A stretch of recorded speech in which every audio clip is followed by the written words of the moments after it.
Okay.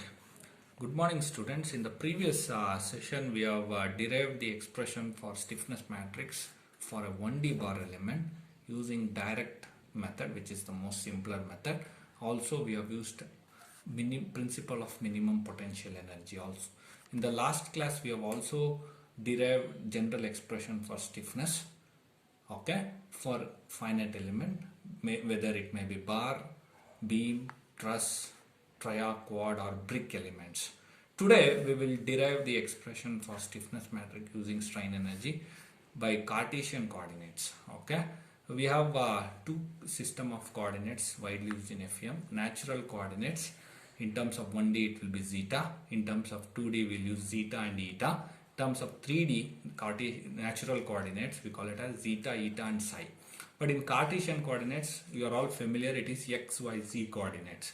Okay, but it has its own limitations going forward. But in FEM, widely used coordinate system is natural coordinates, which is zeta, eta and psi. But to understand for 1D bar element, this is more than enough. Okay, consider, you can see a bar. Okay, and we have discretized the bar into two nodes, 1, 2. It's a simple bar element. Okay, one dimensional linear bar element. We have a boundary condition x equals 0 and x equals L. Okay, so very important, the boundary conditions you need to try to understand in FEM. Boundary condition plays a very important role in the final solution of a finite element problem. Obviously, the step number 1 is choose a trial function u equals a0 plus a1x, which is a linear form of trial function, one dimensional trial function.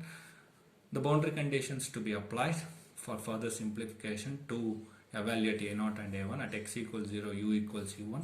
In the next step, we'll substitute u1, a0 plus a1 into 0, you get a0, that is u1. Similarly, at x equals L, we'll substitute u equals u2. You can go observe the substitution. u2, a0 will be retained, a1 into L, but a0 will be u1 from the previous step. I'll substitute, then I'll be getting the constant value a1 u2 minus u1 by L, which is the generalized coordinate. Now substitute for a1 and a0 in the chosen trial functions which you have decided at the beginning. Okay, now going forward, you will have u is equal to u1 plus u2 minus u1 by L into x. This is for a1, this is for a1, this is for a0. Okay, then what I will do will be, just this step is more or less similar to how you derive the expression for 1D bar element using principle of minimum potential. There is not much of a difference, you would have observed in the previous video. Okay, and now what I will do is, I will multiply into the bracket, I will take the term outside the bracket, so u2 x by L and u1 x by L. Okay, then I will rearrange the term. Okay, for further simplification, I will take 1 minus x by L from the previous step, taking u1 as common between first and last term, and I will also take x by L into u2. Okay, you observe this is in the form of a linear equation, that is u is equal to n1 u1 plus n2 u2. Have a look into it. Equation 2 which I have referred can be expressed as n1 u1 plus n2 u2. It's a linear shape. We call this n1 n2 as linear shape functions, widely used in FEM. It is as similar to trial functions we used in Rayleigh-Ritz method. Now its shape function is widely used in FE techniques. Okay, which establishes the relationship between the elemental displacement with nodal displacement. This is nodal displacement.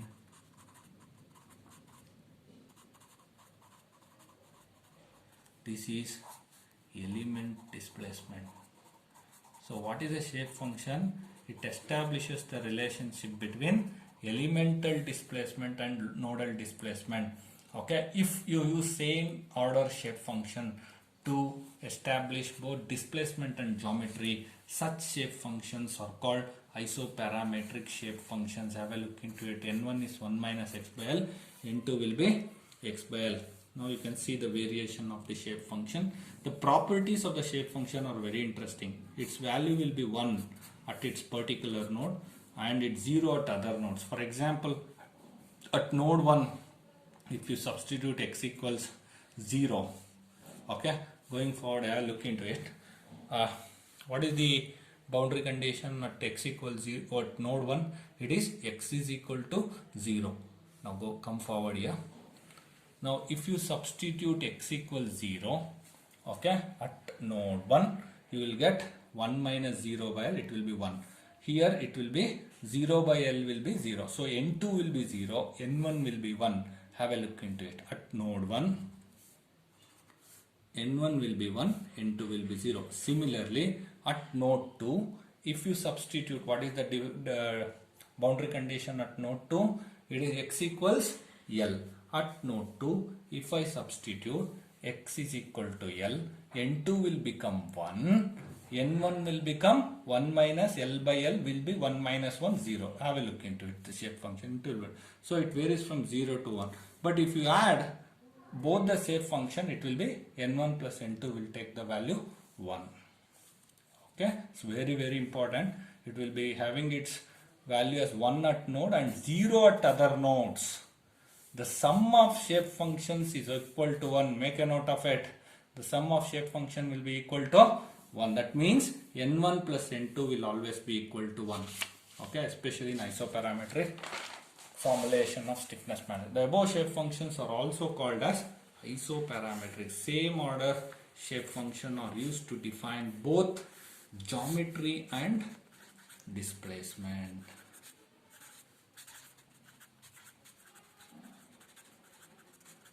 Okay, if same order shape function are used to define both geometry and displacement, look at this.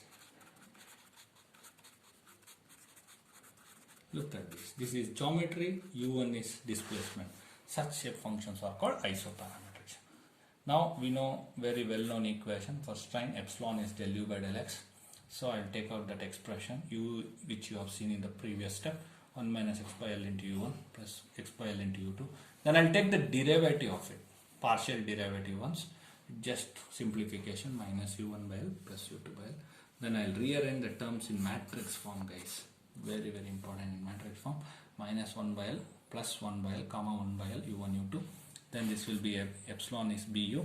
What is B? B is called a well-known strain displacement matrix. I have explained that in the previous session. Now this expression we have derived in the last video. Okay, so I will be using this for my expression now to derive for element stiffness matrix for bar. What I will do is I will substitute for B. This will be my B. This is my B matrix. Look at this entire thing. Okay, so this B transpose becomes like this. So B transpose will be minus 1 by L, 1 by L in the vertical fashion. That is the column vector. You will have E, that is your D matrix, or simply E matrix in 1D. Then this will be B. So this B and this B transpose I will write down from previous step. This will be minus 1 L into 1 comma 1 by L. This is dV is area times the elemental thickness A into dx. So we are almost closing up now. So if I substitute, K will be equal to EA into integral 0 to L. What is the boundary of the bar? It is 0 at one end, L at the other. So I'll multiply this. Look at this. This is typical matrix multiplication, row to column, minus 1 by L into minus 1 by L, minus 1 by into plus 1 by L. Okay, in that fashion we'll have a 2 cross 2 matrix. Okay, have a look into it. That is 1 by L square dx minus 1 by L square dx minus 1 by L square dx and 1 by L square dx. Once again, I will look into it. I'll explain it.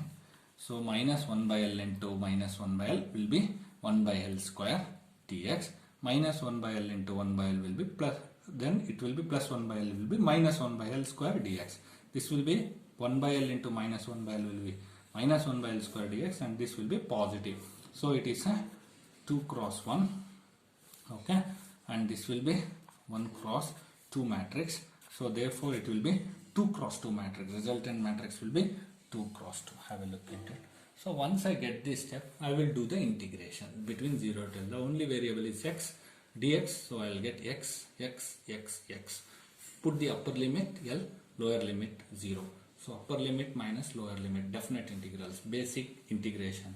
But in FEM, as I said, you will use extensively numerical integration called Gauss quadrature with 8 points, which will be taught to you in the further classes. But generally you can appreciate this general integration, definite integrals easily in terms of Cartesian coordinates. For 1D I have only used x. Okay, L minus 0, L minus 0, L minus.